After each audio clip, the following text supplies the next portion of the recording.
Un jour, l'impensable arriva. Enkidu mourut d'une terrible maladie envoyée par les dieux.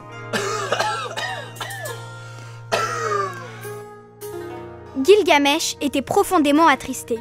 Il veilla son ami pendant 7 jours et 7 nuits, s'arrachant ses habits et se lamentant. Toute la ville ressentait sa douleur, jusqu'au moment où les dieux prirent l'âme de celui qui était son ami. La mort d'Enkidu fit comprendre à Gilgamesh que lui aussi mourrait un jour.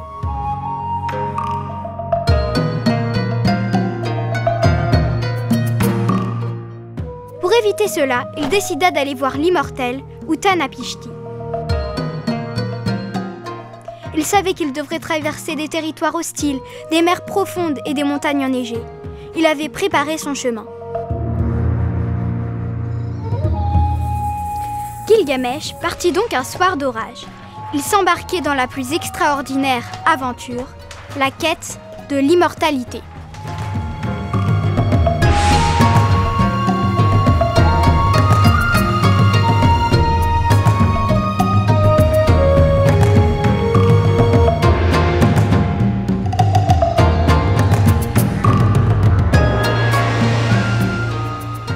Les instructions de la carte menèrent Gilgamesh jusqu'au pied des monts jumeaux. Là, il tomba sur un premier obstacle. Le tunnel qui menait au monde de l'immortel était gardé par 2 terribles scorpionides. Il fallait les convaincre qu'il était digne de passer dans le monde immortel. Qui es-tu, étranger? Je suis Gilgamesh, roi d'Uruk. Et que veux-tu? Je veux rencontrer Utnapishti, l'immortel. Sais-tu qu'aucun mortel n'a jamais franchi le passage des monts jumeaux? Je sais, mais je suis le plus fort des hommes. Je suis roi et je n'ai peur de rien. Laisse-le passer. D'accord. Gilgamesh s'enfonce dans les ténèbres du passage.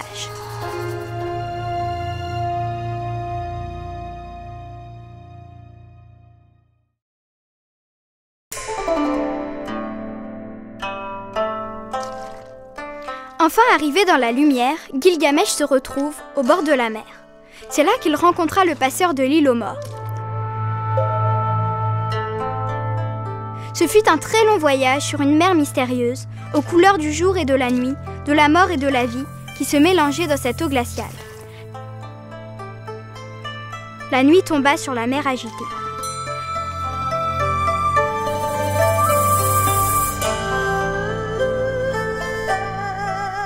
Quand le jour arriva, Gilgamesh atteint son but, l'île aux morts.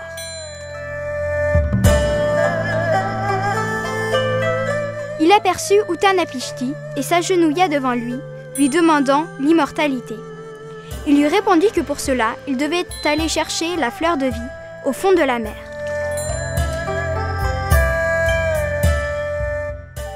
Gilgamesh rejoint le passeur et plongea dans les eaux profondes et mystérieuses de la mer.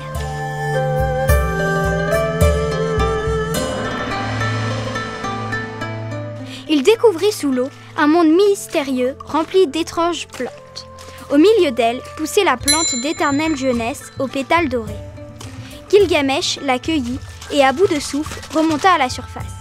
Il rejoint le bateau et le passeur et se mit sur le chemin d'Uruk.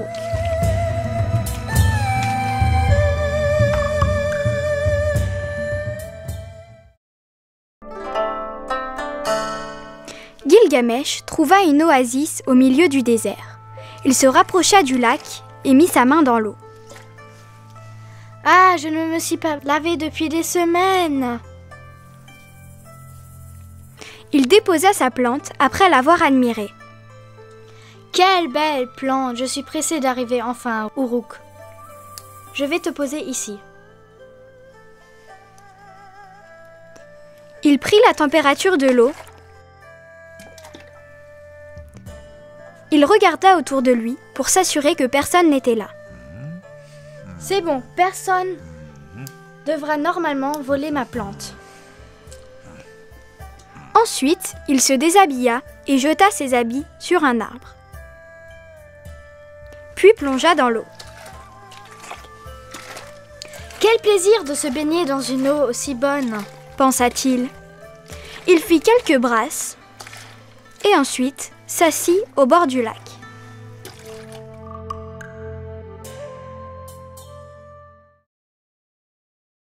Mais dans son dos, se glissait un serpent qui s'intéressait à la fleur.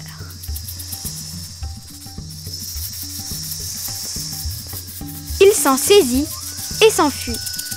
Non, ma fleur, ma belle fleur, reviens, serpent, reviens. Mais c'était trop tard. Gilgamesh se retrouva là, nu et sans fleur.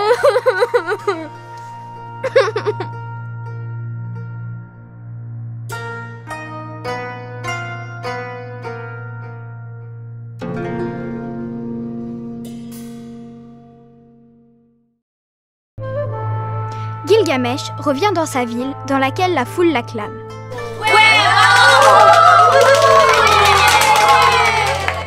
Enfin de retour après toutes ses aventures, ainsi que transformé, il est heureux de retrouver son peuple. Il a enfin compris l'importance de ce que pense le peuple à son égard.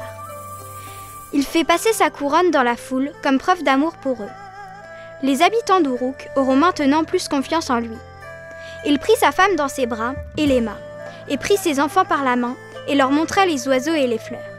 Il vécut sa vie d'homme. C'est une belle histoire qui illustre l'amour, l'amitié, la mort et la colère. Gilgamesh régna très longtemps et gouverna son peuple avec sagesse. Dans le monde entier, il était reconnu et célébré à l'égal des dieux.